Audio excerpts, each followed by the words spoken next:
Everyone, hope you are regular watching my video. In this video, we are going to start lesson number 2, part 2, related the introduction. Yes, introduction of the tense. इस topic में हम main point of the topic main point पढ़ेंगे जो इस topic से related है. Main point of the topic, means of tense, definition of tense, some examples, kinds of tense and definitions, total kinds of tense. These are the main point of the today's topic. Okay, now let's start the first point of the topic. The first point of the topic is means of tense. Someone asks you, what is the means of tense? कोई भी हमें पूछ सकता है, tense जानते हो? छोटी सी बात बताओ, टेंस का मीन्स क्या होता है? अगर हम जानते हैं तो हम कहेंगे समय, टाइम, और नहीं तो साइलेंट हो जाते हैं. लेकिन टेंस का मीन्स ओनली समय नहीं, टेंस इसके अलावा भी मीन्स होता है. क्या होते हैं वो क्लियर करते हैं. The means of tense, number 1,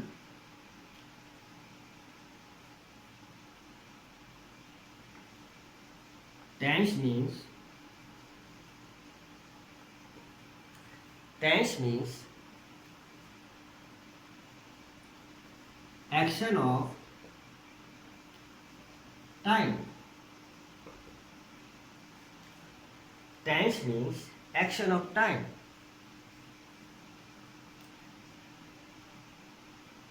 Tense means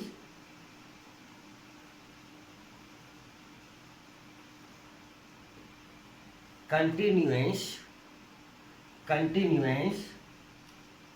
of its action.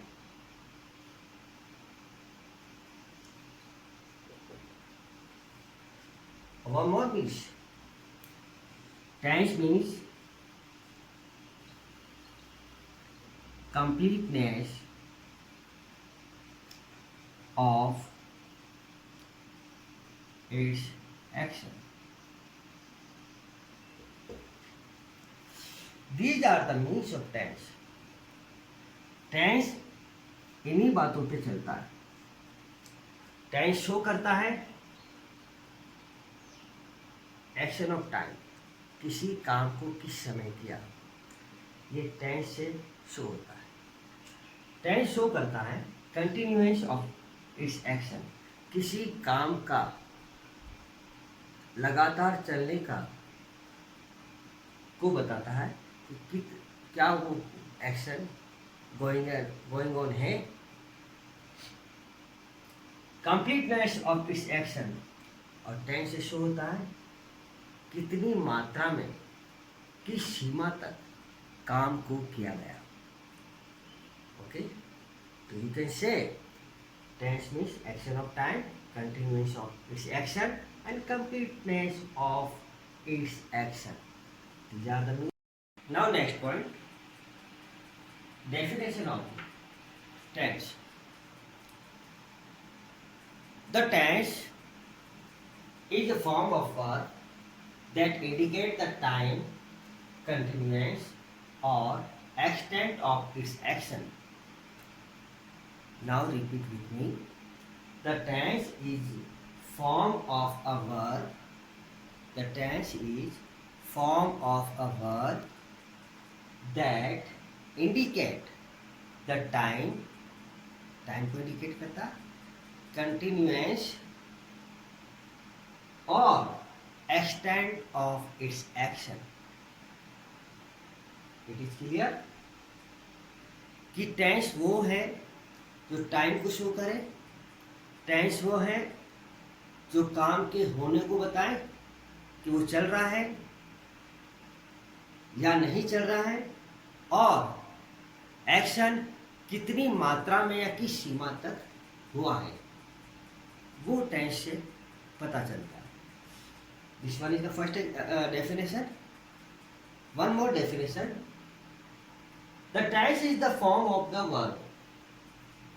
The tense is the form of the verb that denote an action and degree of completeness.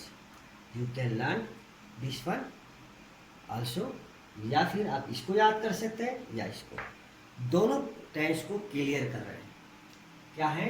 The tense is the form of the verb that denote.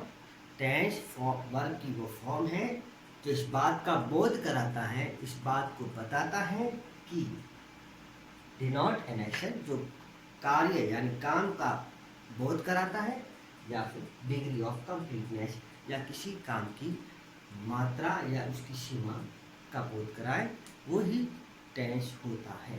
That is clear. Definition is saying these are two type of definition I have written here. आप चाहे तो किसी एक definition को learn करें, समझें।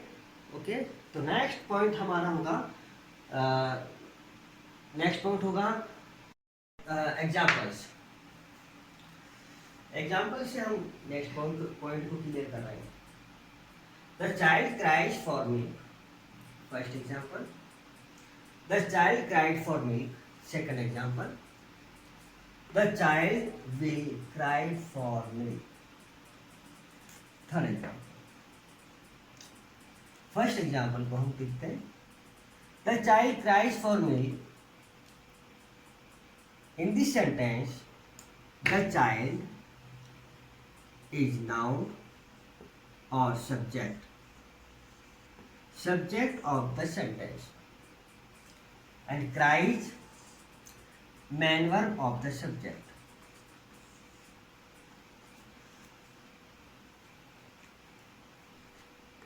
Find out the kind of tense of the sentence. इस sentence के टेंस को फाइंड आउट करना है, रिकॉग्नाइज करना है।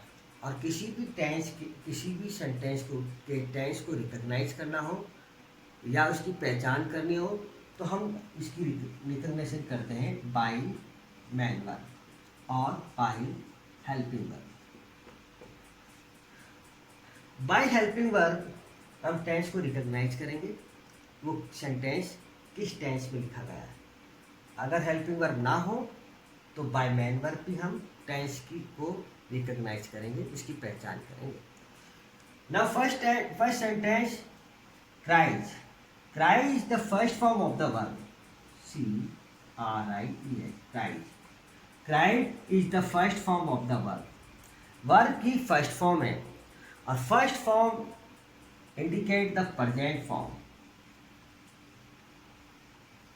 First form means present form.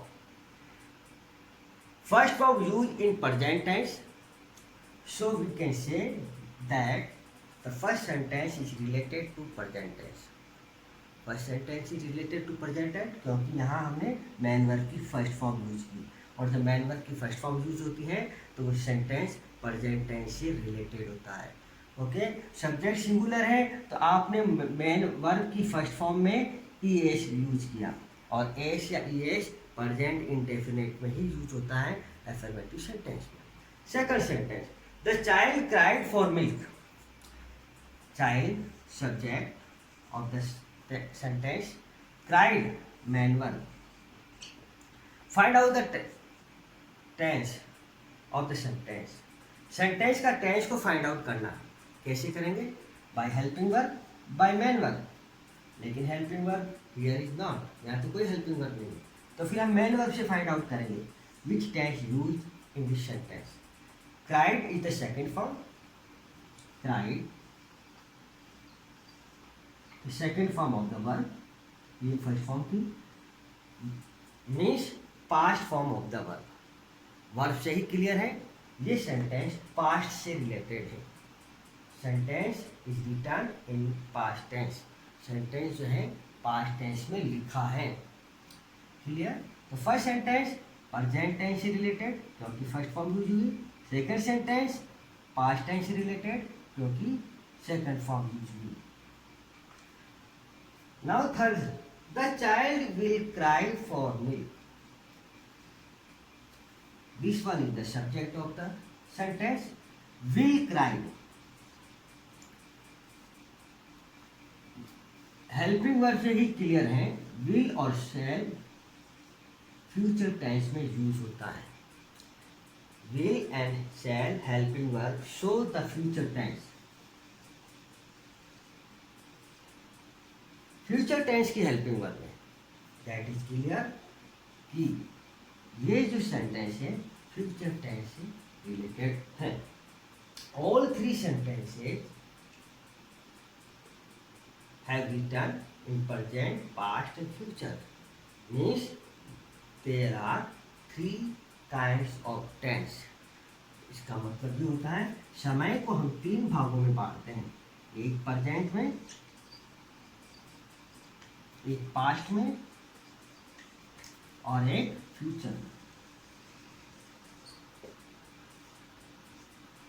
हमारी भाषा या तो प्रेजेंट से रिलेटेड होगी या हमारी बातचीत का तरीका या तो पास्ट से रिलेटेड होगा, या फिर हम जो भी लिखते हैं बोलते हैं वो फ्यूचर से रिलेटेड होगा। तो हमारा लिखना बोलना या हमारी भाषा प्रेजेंट पास्ट और फ्यूचर तीनों समय से रिलेटेड होती हैं। और time tense are three kinds of. Okay, now next point, these are three type of tense, these are three types of time। ये तीन तरह की टाइम या टेंसेज होते हैं, प्रेजेंट वर्तमान काल, पास्ट भूतकाल जो जा चुका है बीता हुआ समय, फ्यूचर भविष्य काल जो आएगा। All these tenses clear by definition, हम सभी टेंसेस को डेफिनेशन से क्लियर करते हैं। The action that take place in the current time, the action that take place in the current time, action जो करंट में होता है उसको प्रेजेंट टेंस कहते हैं। करंट यानी वर्तमान, वर्तमान में जो काम होता है उसको हम प्रेजेंट टेंस कहते हैं। हिंदी में हम इसको क्लियर करें तो डेफिनेशन की जो वर्ब है take already show the present time. Second definition, the action that took place in the time gone by, the action that took place in the time gone by, वह कार्य जो बीते हुए समय में किया गया और जिसका समय जा चुका है, is called past time. This definition related to past time, this form show the past time because took is the second form of the verb. First present यानी वर्तमान, सेकंड पास्ट यानी भूतकाल। Now third time is third tense की definition, the action that will have take place in time to come, the action that will have take place in time to come, ऐसा कार्य ऐसा काम जिसे हम आने वाले समय में करेंगे, call future time, call future tense. जिसको आने वाले समय में करते हैं फ्यूचर टेंस, जो बीते हुए समय में किया जाता है पास्ट टेंस, और जिसको अभी हम कर रहे हैं present tense. These are three kinds of tenses. Okay, now next point is related to total kinds of tense. mainly three kinds of tense: present, past and future, you know, but total kinds of tense is 12. कुल हम 12 tense इसको पढ़ते हैं kinds of tense में। Total kinds of tense 12 होते हैं। Each tense have 4 kinds of, present के 4, past के 4 एंड फ्यूचर के 4, टोटल 12। प्रेजेंट में present indefinite, present continuous tense, third present perfect और fourth present perfect continuous. These are the 4 kinds of present tense. Now next, past में हम study करते हैं past indefinite, ये भी इसके अंदर आता है, जिसको सिंपल भी कहते हैं, पास्ट सिंपल कह सकते हैं, पास्ट इंडेफिनिट कह सकते हैं, फर्स्ट टेंस। सेकंड होगा past continuous, this one. Third होगा पास्ट परफेक्ट, ये यहाँ, एंड फोर्थ होगा past perfect continuous, like this. जैसे प्रेजेंट के 4 होते हैं वैसे पास्ट के भी ऑल दीज 4 काइंड्स ऑफ। इसको भी हम 4 पार्ट्स में डिवाइड करते हैं। नेक्स्ट, थर्ड है future tense. Future tense also have 4 kinds of. जैसे प्रेजेंट के, पास्ट के, वैसे ही फ्यूचर के। कैसे? फ्यूचर इंडेफिनिट टेंस और फ्यूचर सिंपल, दोनों में से जो भी आप लिखना चाहें लिख सकते हैं। सेकंड होगा future continuous tense, third future perfect tense और fourth future perfect continuous tense. These are 12 kinds of tense, जिसको हम 1 by 1 पढ़ेंगे नेक्स्ट वीडियोज में। Yes, if you have my topic is clear or complete, if you have any problem you have to comment in my comment box, और अगर आपका topic clear है, lecture समझ में आया है, लाइक करें, और आप चाहते हैं कि वीडियो आप तक सबसे पहले पहुंचे तो आप उसको शेयर भी करें। वीडियो को लाइक और शेयर करो ताकि हम आपके लिए परफेक्ट और अच्छे वीडियो सेंड कर सकें। एंड ऑफ द वीडियो हम आपको कुछ क्वेश्चंस पूछेंगे, आप उस क्वेश्चन को आंसर आप मुझे दोगे, कमेंट बॉक्स में भी लिख कर दे सकते हो या मुझे आप लिख कर सेंड कर सकते हो। मेरा फर्स्ट क्वेश्चन है, what is means of tense. What is means of tense, अगर आपका क्लियर है कमेंट बॉक्स में लिख कर मुझे बताएं मीन्स ऑफ टेंस क्या होता है। सेकंड, डिफाइन द टेंस, या what is definition of tense. Definition of tense मुझे बतानी है, यानी टेंस को डिफाइन करना है। मैंने आपको 2 डेफिनेशन बताए, जो डेफिनेशन आपकी क्लियर है वो मुझे कमेंट बॉक्स में लिख कर बताएं। थर्ड, मैंने एग्जाम्पल्स बताए थे काइंड्स ऑफ टेंस के। 3 काइंड्स ऑफ टेंस है तो 3 एग्जाम्पल लिखे थे।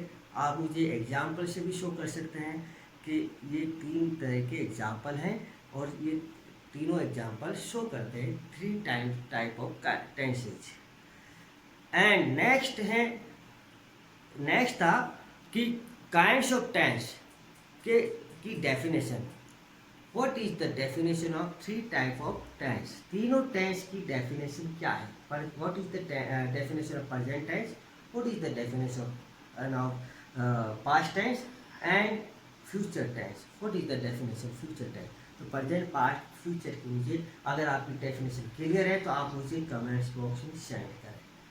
और last, will you tell me, क्या मुझे बताओगे how many total kinds of tense. Tense total कितने होते हैं। अगर आपको आते हैं कमेंट्स बॉक्स में लिख कर भेजो, सब्सक्राइब करो। And last, stay home, stay safe, save your life and save the country. Goodbye. Thank you.